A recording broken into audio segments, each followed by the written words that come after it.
नमस्कार. सर्मिक लोक जाणीव न्यूज लाईव्ह मध्ये आपलं सर्वांचं सहर्ष स्वागत आहे. आपण पाहता सर्मिक लोक.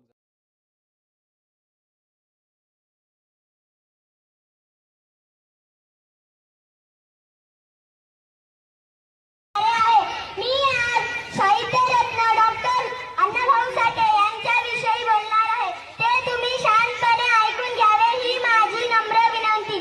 आदरणीय मुख्याध्यापक सर, शिक्षक वृंद, उपस्थित मान्यवर आणि माझ्या प्रिय मित्र मैत्रिणींनो, आज आपण साहित्यरत्न लोकशाही डॉक्टर अण्णाभाऊ साठे यांच्या जयंतीच्या शुभेच्छा देण्यासाठी एकत्र आलो आहोत. डॉक्टर अण्णाभाऊ साठे यांचा जन्म 1 ऑगस्ट 1920 रोजी सांगली जिल्ह्यातील वाळवा तालुक्यातील वाटेगाव या गावी झाला. अत्यंत प्रतिकूल परिस्थितीतही त्यांनी आपल्या लेखणीचा आणि शाहिरीच्या बळावर समाजातील अन्याय, गरिबी आणि विषमता या विरुद्ध आवाज उठवला. त्यांनी अनेक कादंबऱ्या, कथा, पोवाडे आणि लोकगीते लिहिले. फकीरा ही त्यांची गाजलेली कादंबरी आजही प्रेरणादायी मानली जाते. त्यांनी कष्टकरी, शोषित आणि वंचित समाजाच्या जीवनाला आपल्या साहित्यामध्ये स्थान दिले. डॉक्टर अण्णाभाऊ साठे यांनी आपल्याला समता, बंधुता, शिक्षण आणि सामाजिक न्यायाचा संदेश दिला. त्यांच्या विचारापासून प्रेरणा घेऊन आपण चांगले शिक्षण घेऊ, कष्ट करू आणि समाजासाठी उपयोगी नागरिक बनवू हीच त्यांना खरी आदरांजली ठरेल. धन्यवाद. कारण इथं फक्त कार्यक्रम अटेंड करून जाण्यासाठी नाही, तर तुमच्या आमच्यामध्ये बदल झाला पाहिजे हा प्रामाणिक हेतू घेऊन आम्ही या ठिकाणी हा कार्यक्रम आयोजित केलेला आहे. त्याच्यामुळे आपण सगळ्यांनी सहकार्य करायचं आहे. कारण येणाऱ्या काळामधला येणाऱ्या भविष्यातले तुम्ही सगळे हिरो आहात. येणाऱ्या काळामध्ये या देशामध्ये असेल, समाजामध्ये असेल, धर्मामध्ये असेल, कोण्याही गटातटात असेल, बदल घडवणारे तुम्ही एक माध्यम आहात. म्हणून हा बदल घडवण्यासाठी, साक्षीदार होण्यासाठी आम्हाला काही गोष्टी या ठिकाणी महापुरुषांच्या समजून घ्यायच्या आहेत. प्लीज मी विनंती करतो, थोडंसं शांत स्थितीने आपण ऐकायचं आहे. सर, थोडंसं शांत व्हा. सर, स्ट्रिक्ट वॉर्निंग द्या. शांत झाले तरच लवकर आपण कार्यक्रम बंद करू. जे जागेवर उठून जात आहेत त्यांना वेगळी पनिशमेंट देण्यात येईल का? वेगळी जे उठून जाणार आहेत, हा मॅडम म्हणल्याप्रमाणे सगळ्यांचं नाव नोंदणी होईल या ठिकाणी. वेगळी ट्रीटमेंट आपण तुम्हाला, पण आपल्या समाजासाठी नाही, आपल्या जाती धर्मासाठी नाही, तर अखंड मानव जातीच्या कल्याणासाठी लढा देणारे हे लोक आहेत. मग ह्या लोकांबद्दल आपल्याला थोडी तरी माहिती असली पाहिजे. आता काही मुली या ठिकाणी, लहान मुली भाषण करत असताना हसत होते, मुलं मुली. सर्वात प्रथम आपल्याला आपल्यापासून बदल करायचा आहे. या ठिकाणी येऊन भाषण करणं फार अवघड आहे, हसणं फार सोपं आहे. मग ह्या गोष्टी बदलल्या पाहिजे का नाही?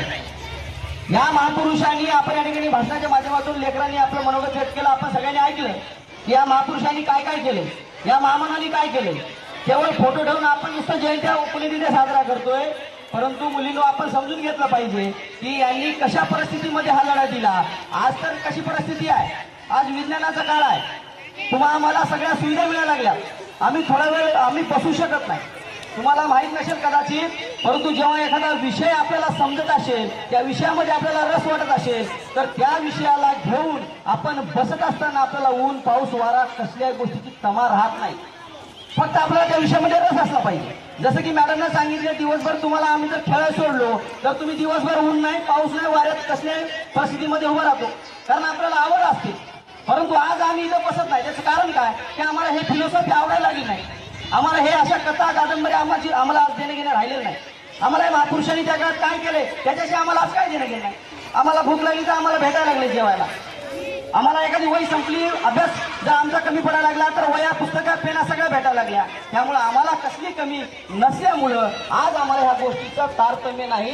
परंतु खऱ्या अर्थानं जर येणाऱ्या काळामध्ये आम्हाला जर काही बदल करायचा असेल, विकास करायचा असेल, परिवर्तन करायचं असेल, केवळ माझ्या समाजाचं नाही किंवा माझ्या धर्माचं किंवा माझ्या कुटुंबाचं नाही, तर माझ्यासोबत माझ्या राष्ट्राचा सुद्धा विकास झाला पाहिजे, बदल झाला पाहिजे. ही भूमिका जर आम्हाला रुजवायची असेल तर आम्हाला या महापुरुष वाचावं लागतील. या महापुरुषांचं साहित्य वाचावं लागेल, समजून घ्यावं लागेल. कारण येणाऱ्या काळामध्ये याच मुलीपैकी कोणी कलेक्टर आहे, कोणी वकील आहे, कोणी डॉक्टर आहे, कोणी इंजिनियर आहे. काय सांगतात कोणी याच मुख्यालयामध्ये येणाऱ्या काळात इथला आमदार होईल, खासदार होईल, इथला मंत्री सुद्धा होऊ शकतो. मग तुम्हाला येणाऱ्या काळात या महापुरुषांचे विचार आम्हाला आमच्यामध्ये रुजून घ्यावे लागतील. त्यासाठी ही जयंती पुण्यतिथी आहे. एका पर्वाचा अंत झाला आणि दुसरा पर्व सुरू झाला, अशा पद्धतीचं चित्र आज आमच्या समोर आहे. हे दोन महापुरुष आमच्या सोबत आहेत.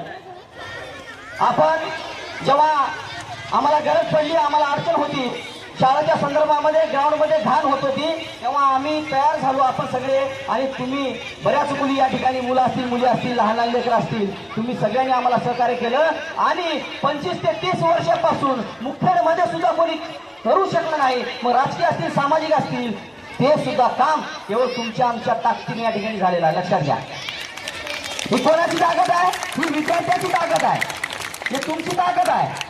मोठ्या मोठ्या बलाढ्य लोकांना जे काम झालं नाही ते विद्यार्थ्यांना करून दाखवलं. ही तुमची आमची ताकद आहे. म्हणून आमची ही ताकद कुठं लावायची यासाठी आम्हाला महापुरुषांचे विचार गरजेचे आहे. कालचं आंदोलन बघितलं तुम्ही, दिल्लीचं जंतर मंतरचं आंदोलन आम्ही बघितलं. आणि अक्षरशः सत्ताधारी गल्ली ते दिल्लीपर्यंत सत्ता असणाऱ्या पक्षाचा एक विद्यमान मंत्री त्यांना सुद्धा राजीनामा द्यायला भाग पाडली. एवढी मोठी ताकद विद्यार्थ्याची ताकद आहे. लक्षात घ्या, ही ताकद तुमची आमची कमी नाही. आणि हे बाळकडू तुम्हा आम्हाला लहानपणापासून विद्यार्थी दशेमधून जर मिळायला लागलं तर निश्चित येणाऱ्या काळामध्ये या देशाचा सुद्धा खूप मोठा बदल होईल. आज देशाची अवस्था बघा, या महापुरुषांनी सांगितलं 15 ऑगस्टला देश स्वतंत्र झाला आणि आता उद्या 15 ऑगस्टला झेंडा फडकणार. परंतु 16 ऑगस्टला दुसऱ्या दिवशी आझाद मैदानला खूप मोठ्या संख्येनं, हजारोच्या संख्येनं एक आंदोलन झालं.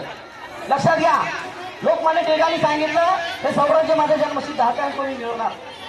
या देशामध्ये अनेक लोकांनी आत्मदहन केलं, अनेक लोक शहीद झाले, अनेक लोक कामी आले, महिला असतील, पुरुष असतील, लेकरं असतील. या सगळ्यांच्या माध्यमातून देशाला स्वातंत्र्य मिळालं. 150 वर्ष एखादी सत्ता असणाऱ्या ब्रिटिशांना या देशातून आम्ही हाकललं. आणि मग आम्हाला स्वातंत्र्याचे दिवस उजळला 15 ऑगस्टला आम्ही स्वातंत्र्य साजरा करत होतो. पण दुसऱ्या बाजूला एक मातंग समाजाचं म्हणजे अनुसूचित जातीच्या एका छोट्याशा जातीत जन्म घेतला. या देशामध्ये अस्पृश्यता होती. तुम्हाला माहीत नसेल कदाचित, आजची परिस्थिती वेगळी आहे. आज देशामध्ये लोकशाही आहे, संविधान आहे, परंतु त्या काळात अस्पृश्यता होती. एका अस्पृश्य कुटुंबात जन्म झाला तुकाराम भाऊराव साठे, माता वालुबाई साठे यांच्या पोटी. त्या तुकाराम भाऊराव साठेंनी 16 ऑगस्टला एक आंदोलन केलं. ज्या पद्धतीने जंतर मंतरला आता आंदोलन झालं बघितलं तुम्ही, त्याच पद्धतीने आझाद आंदोलन झालं.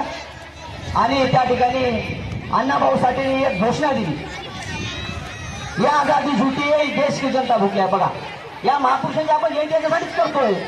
सगळीकडे साजरा होत असताना लोकशाही दिन त्या ठिकाणी एकाच व्यक्तीला वाटत होतं की सत्ता तुमची आमची नाही. कारण तुम्ही बघितलं 25 वर्षापासून आम्ही बोंबलायला लागलो, सांगायला लागलो की बाबा या ठिकाणी घाण व्हायला लागले, रस्त्यावर मुख्य रस्ता खराब व्हायला लागलाय, ग्राउंडमध्ये पाणी सोडलं अक्षरशः शेवटी या लोकांनी. यालाच म्हणतात अराजकता, यालाच म्हणतात दंडेलशाही. आम्ही प्रेमाला सांगायला कोणी ऐकत त्या नाही, परंतु जेव्हा तुम्ही आम्ही सगळे मिळून एक झालो, जेव्हा तुम्ही रस्त्यावर आलात तेव्हा आपल्याला त्या ठिकाणी न्याय मिळाला. भावनो, अशाच पद्धतीची भूमिका आम्ही जोपर्यंत जिवंत असतो आपल्या संपूर्ण आयुष्यामध्ये ही भूमिका आम्हाला वटवावी लागणार आहे. जिथं अन्याय होईल तिथं प्रतिकार केल्याशिवाय दुसरा पर्याय आमच्याकडे नाही. म्हणून आम्ही विद्यार्थी दशेतून तयार झालो पाहिजे. अन्याय होत असेल तर अन्यायाला अन्यायच म्हणायचा, मग तो करणारा कोणी असो. अन्यायाच्या विरोधात उठून उभं राहण्याची धमक तुमच्या आमच्यामध्ये निर्माण झाली पाहिजे. आणि हीच धमक निर्माण करण्याचं काम या महापुरुषांनी केलेलं आहे. एवढंच या ठिकाणी सांगतो. महापुरुषांची जयंती म्हणल्याच्या नंतर मी एक सामाजिक कार्यकर्ता आहे, एक प्रबोधनकार आहे. 2-2, 3-3 तास मी एका विषयावर बोलतो. पण आता तुम्ही सगळे उठून चालला होता, उठून जात असताना तुम्हाला आम्ही बळजबरी धरून बसवलं.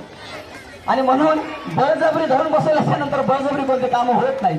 आणि म्हणून या जयंतीच्या निमित्ताने, पुण्यतिथीच्या निमित्ताने एवढंच या ठिकाणी बोलणार. आणि आपण खरंच, मी तेव्हाच एक बैठक घेऊन हा विषय तुमच्या शुभेच्छा देणार होतो मी तुम्हाला विद्यार्थ्यांना, कारण खूप मोठं काम तुम्ही आमच्यासाठी केलात. त्या ठिकाणी उपोषणाला आम्ही बसलो होतो, तुम्ही सगळेजण आलात. अशाच पद्धतीने येणाऱ्या काळात आपल्याला काम करायचं आहे. जेव्हाही या शाळेवर संकट येईल, जेव्हाही शिक्षकावर संकट येईल, जेव्हाही आपल्या शैक्षणिक वातावरणावर संकट येईल, तेव्हा तेव्हा आम्हाला आंदोलनाच्या माध्यमातून जनतेचा आवाज म्हणून आपला उभा राहायचा आहे. आणि तुमची सगळ्यांची आम्हाला साथ असावी, मिळावी. आणि खऱ्या अर्थानं महापुरुषांना अभिप्रेत असलेलं काम आपण करू, एवढंच या ठिकाणी सांगतो. पुनश्च एकदा साहित्य सम्राट, साहित्यरत्न, लोकशाहीर डॉक्टर अण्णाभाऊ साठे यांच्या जयंतीच्या निमित्ताने व या ठिकाणी बाळ गंगाधर टिळक यांच्या पुण्यतिथीच्या निमित्ताने मी तुम्हा सर्वांना या ठिकाणी खूप खूप शुभेच्छा देतो. या ठिकाणी माझ्यासोबत या बैठकीवर विचार मंचावर उपस्थित असणारे आदरणीय शालेय समितीचे अध्यक्ष लमाड साहेब असतील आणि खऱ्या अर्थानं अतिशय मी माझ्या बघण्यामध्ये मी स्वतः मी बऱ्याच ठिकाणी भाषण करतो, कार्यक्रमाला जातो, शाळेचाही माझा खूप अगोदरपासून संपर्क आहे, संबंध आहे.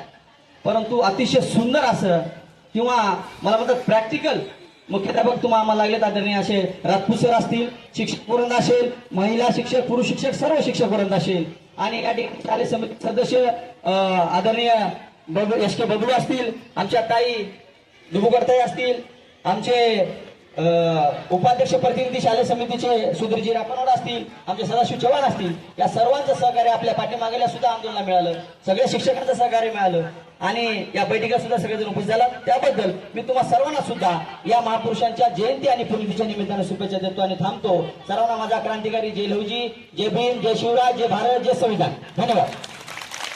खूप खूप धन्यवाद नितीन तलवारे सर. तर या महान महापुरुषांच्या एकाची पुण्यतिथी तर एकाची जयंती आहे आणि या शुभ दिनाचं औचित्य साधून या दिवसाच्या मी शुभेच्छा देणार आहे.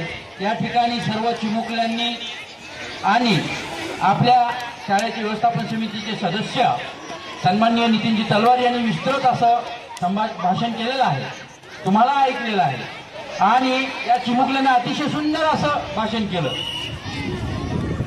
त्यामुळं मी तुमचा वेळ घेणार नाही. अध्यक्ष असल्यामुळे अध्यक्ष समारोप म्हणून आजच्या या ठिकाणी या जयंतीचा कार्यक्रम संपला.